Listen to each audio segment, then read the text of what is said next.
Halo pemirsa, kembali lagi di One News Sore Akhir Pekan. Hari ini, One News Sore Akhir Pekan akan merangkum informasi mengenai Menteri Energi dan Sumber Daya Alam Mineral Bahlil Lahadalia menanggapi soal SPBU swasta yang batal membeli bahan bakar minyak dari Pertamina.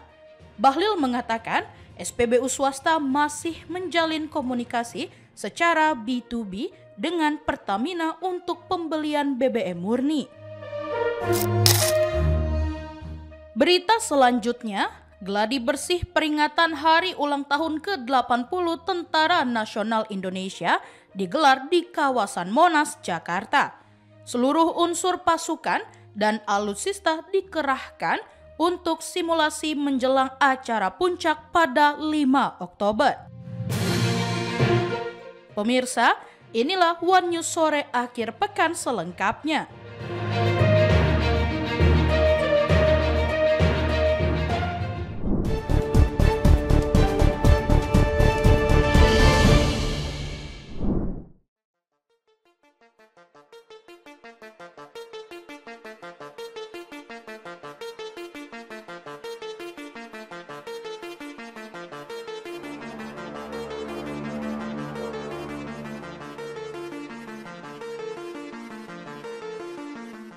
Menteri SDM Bahlil Lahadalia buka suara usai SPBU swasta seperti BPAKR dan Vivo batal membeli BBM dari Pertamina.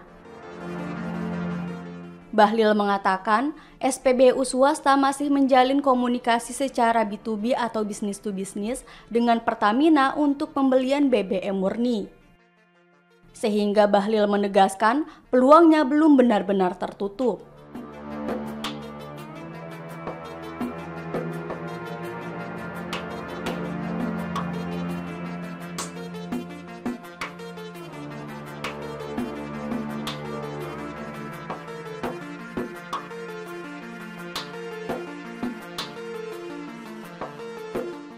Bahlil juga menyebut stok BBM dalam negeri dalam kondisi aman dan cukup hingga 3 pekan ke depan. Sementara itu, untuk ketersediaan BBM pada SPBU swasta, Bahlil memastikan pemerintah sudah menambah kuota impor BBM sebesar 10% lebih. Jumlah itu lebih tinggi jika dibandingkan kuota impor tahun lalu.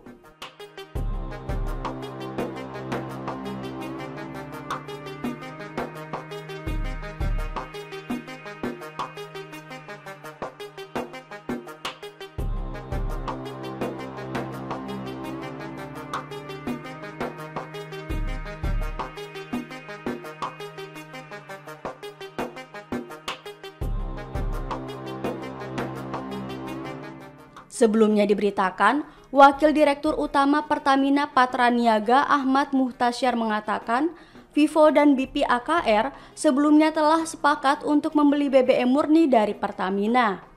Namun selang beberapa waktu, mereka tiba-tiba membatalkan rencana tersebut.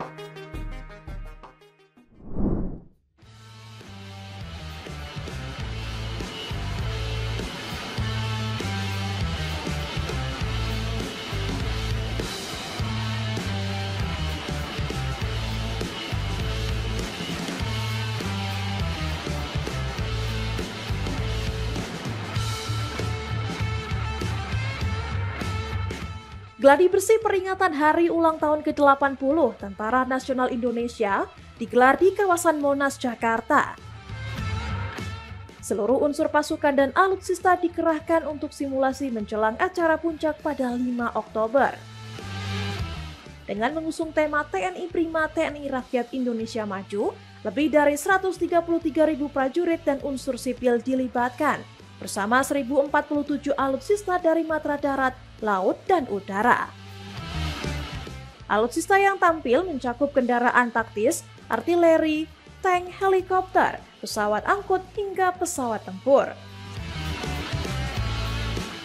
Simulasi penuh juga diwarnai demonstrasi operasi militer dan unjuk kemampuan prajurit menggunakan alutsista. Puncak perayaan akan diawali dengan upacara militer, dilanjutkan divail pasukan, pertunjukan drum band, serta atraksi bela diri. Aksi penerjun payung, simulasi tempur, hingga skenario penanganan bencana dan perang kota turut ditampilkan. Sejumlah manuver pesawat tempur dipersiapkan untuk menghadirkan tontonan spektakuler di hari peringatan. Yang kita saksikan pada gladi resik hari ini, alhamdulillah berjalan dengan aman, lancar, dan sesuai dengan yang direncanakan. Tidak ada kendala apapun, mulai dari tahapan persiapan, kemudian acara pendahuluan, sampai dengan acara pokok dan DPD serta demonstrasi. Alhamdulillah berjalan lancar. Untuk kegiatan di tanggal 5 nanti, upacara rencananya akan dipimpin langsung oleh Bapak Presiden Republik Indonesia selaku ketua upacara, didampingi oleh Bapak Panglima TNI, Menhan RI, Wakil Panglima TNI, serta seluruh kepala staf angkatan-angkatan.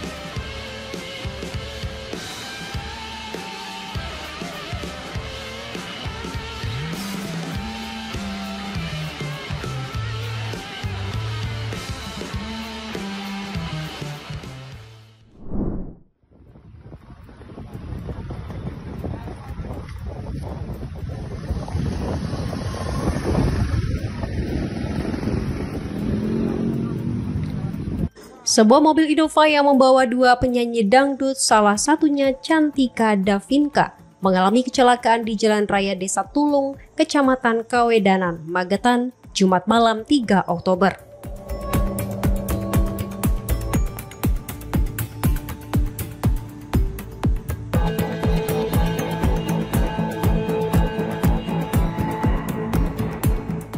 Mobil menabrak sepeda motor dan sebuah bengkel.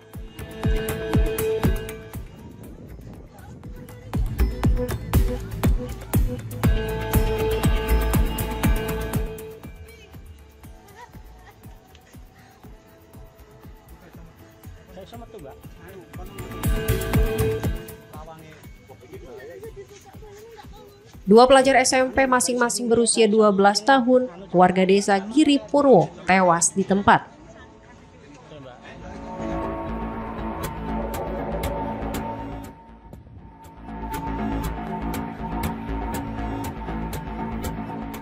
Sementara sopir mobil, Cantika Davinka dan rekannya mengalami luka ringan.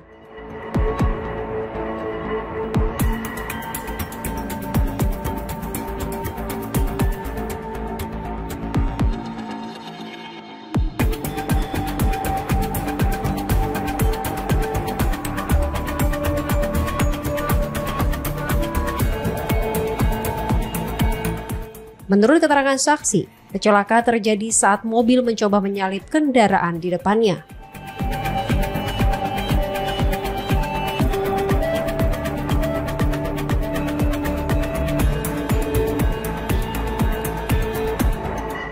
Dari arah berlawanan, muncul motor tanpa lampu yang dikendarai korban.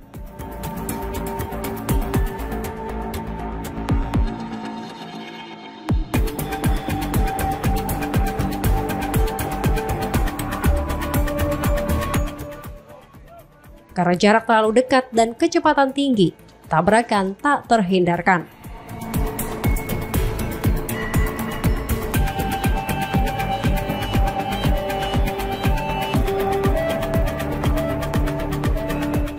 Mobil baru berhenti setelah menabrak sebuah bengkel.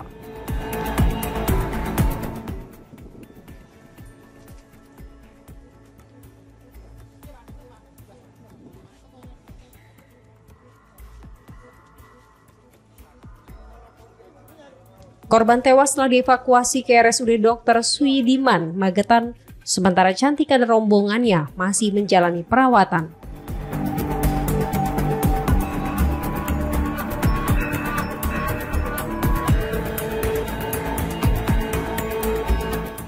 Kasus ini kini ditangani oleh unit Gakum Satlantas Polres Magetan.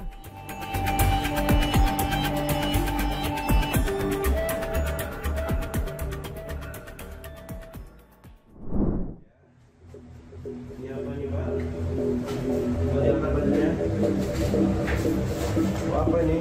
Keluarin. Berapa biji ini kau bawa? Emas ya. Ada lagi? Gimana lagi?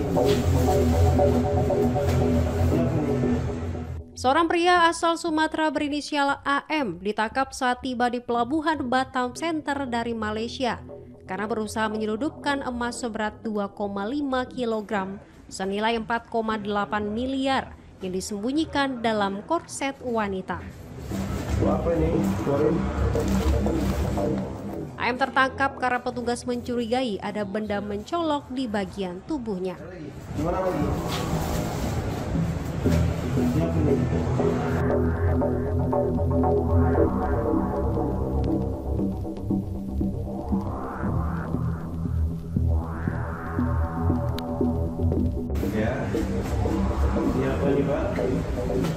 Selain itu, petugas juga menggagalkan penyeludupan narkoba berupa 1 kg sabu yang disembunyikan dalam lipatan pakaian seseorang laki-laki berusia 36 tahun asal Aceh.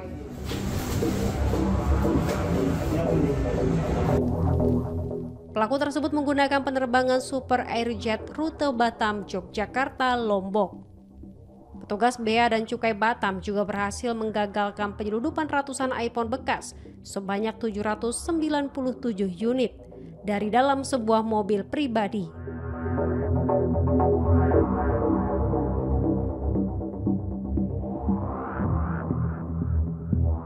Handphone merek Apple jenis iPhone 11, iPhone 12, dan iPhone 13 tersebut diduga akan dibawa menuju Kalimantan Barat atas perintah seseorang berinisial AR dengan upah 24 juta.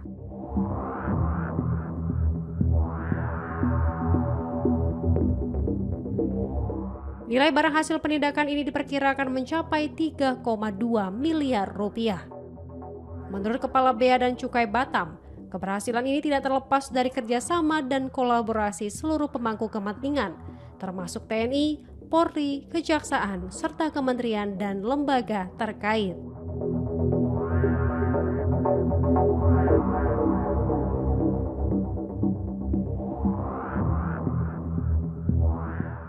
Baik, terkait dengan penindakan emas berbentuk perhiasan dengan total berat 2,5 kg, kami melakukan penindakan pada hari Senin tanggal 22 September 2025 di Pelabuhan Batam Center.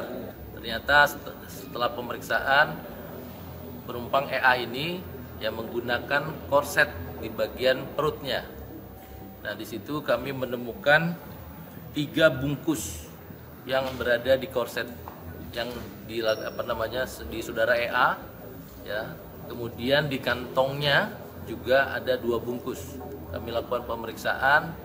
Ya, EA ini membawa perhiasan emas berupa kalung dan gelang, ya, dengan total 2,5 kg.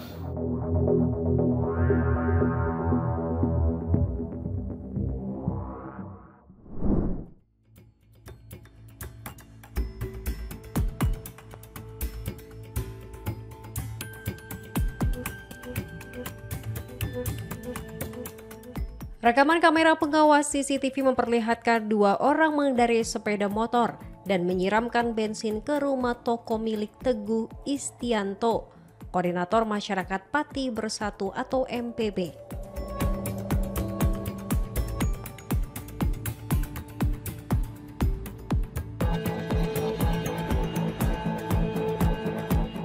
Setelah menyiram bensin, pelaku langsung menyulut api lalu melarikan diri menggunakan sepeda motor.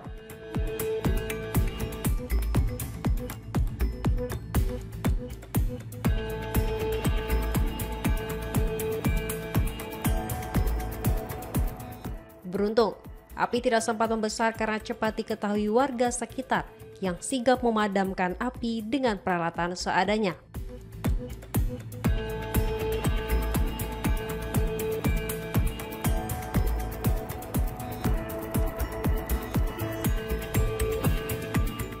Pihak kepolisian yang menerima laporan segera mendatangi lokasi kejadian. Polisi memasang garis polisi dan melakukan olah tempat kejadian perkara.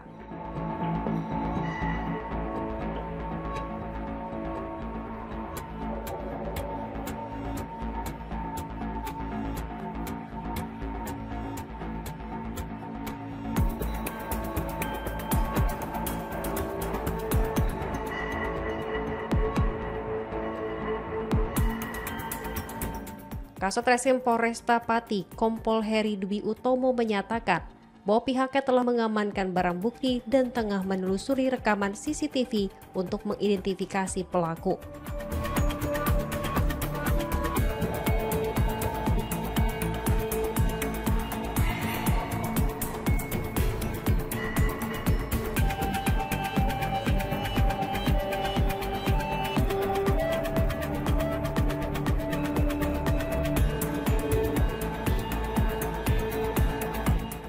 Sebelumnya, Teguh Istihanto diketahui sempat bersitegang dengan masa pendukung Bupati Pati Sudewo dalam rapat panitia khusus di DPRD Pati pada Kamis lalu.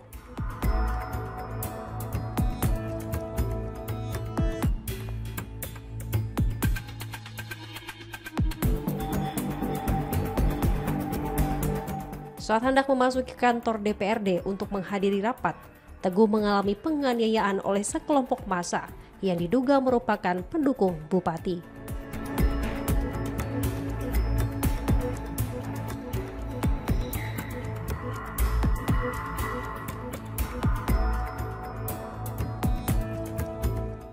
Ini tadi pagi subuh, jadi ibu saya bangun untuk sholat subuh. Saat bangun mengetahui ada api dari dalam ini berkobar. Setelah itu teriak-teriak ibu saya. Terus kemudian saya bangun, istri saya bangun, anak-anak saya bangun. Terus kemudian kan saya buka, ternyata memang ada api. Dan saya keluar, terus saya minta anak saya untuk bawa air, kita ambil di kamar mandi, terus kita siram. Tadi sekitar jam 4 ada informasi. Kemudian hari ini korban melaporkan ke Polres, ini baru dimintai keterangan. Dan tadi sudah olah TKP tadi? Iya, jadi pagi setelah ada kejadian jam 4, kemudian kita lakukan olah TKP. Ini sudah ada beberapa CCTV yang sudah di Iya, itu masih dalam taraf penyelidikan, kemudian segera terungkap.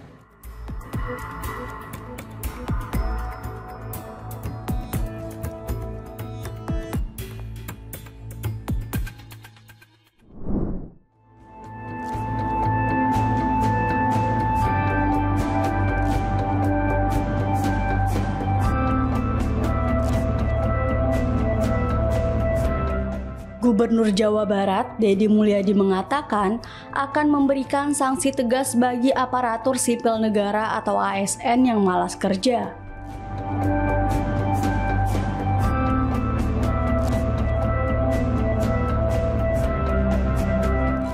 Deddy menyebut ASN dengan tingkat kehadiran rendah dan kinerja buruk akan diumumkan secara terbuka melalui media sosial mulai 1 November 2025.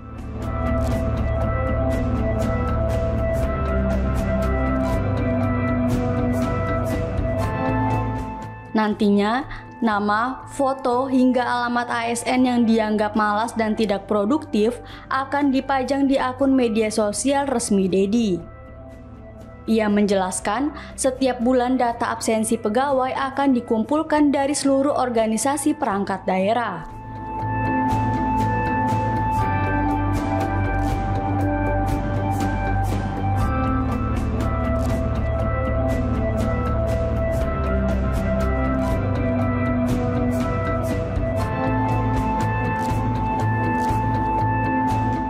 Deddy mengatakan langkah ini wajar dilakukan karena ASN menerima gaji dari negara dan dituntut memberikan hasil kerja nyata.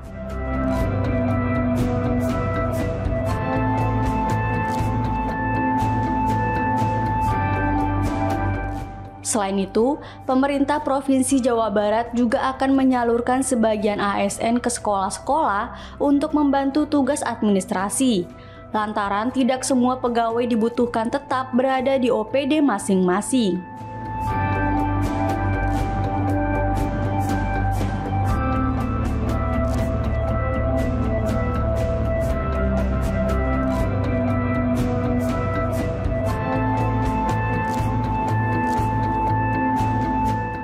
Dedi menyebut ASN sudah memiliki indikator kinerja yang wajib dicapai tiap bulan.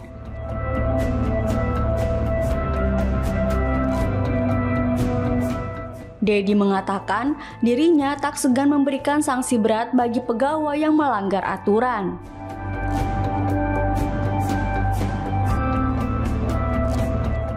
Diketahui, Dedi telah memberhentikan 20 ASN yang dianggap malas.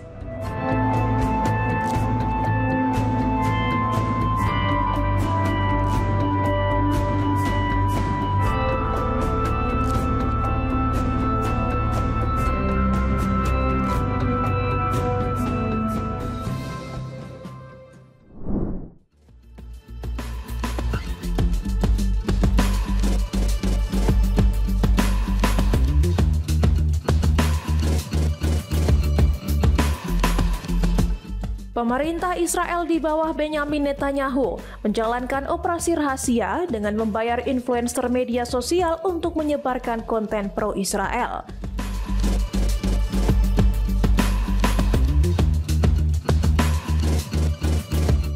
Dokumen Farah di Amerika Serikat mengungkap kampanye terselubung yang melibatkan manipulasi algoritma dan kerjasama dengan media tertentu.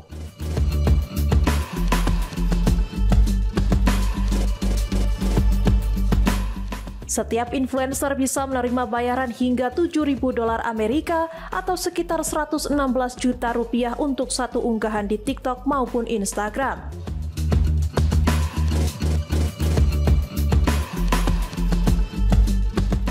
Pembayaran diatur oleh Kementerian Luar Negeri Israel melalui kontraktor Bridges Partners agar pesan pro-Israel tersebar luas.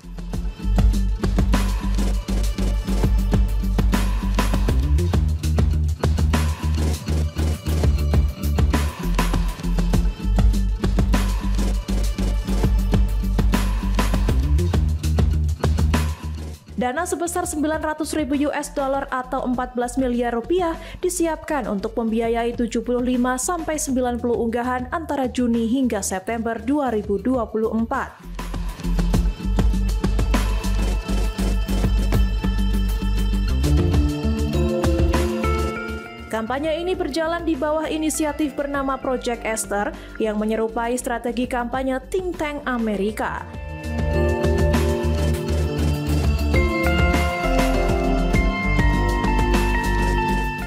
Perusahaan Clock Tower X LLC pimpinan Brad Parscale, mantan manajer kampanye Trump, menerima kontrak senilai $6 juta untuk menargetkan generasi Z.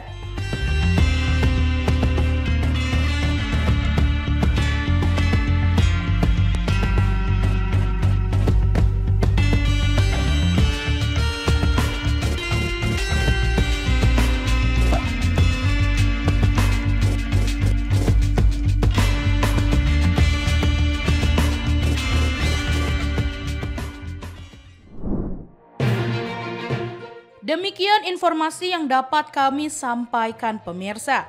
Terima kasih telah bergabung bersama kami. Sampai jumpa di One News Sore akhir pekan berikutnya setiap pukul 7 malam hanya di kanal YouTube TV One Newscom.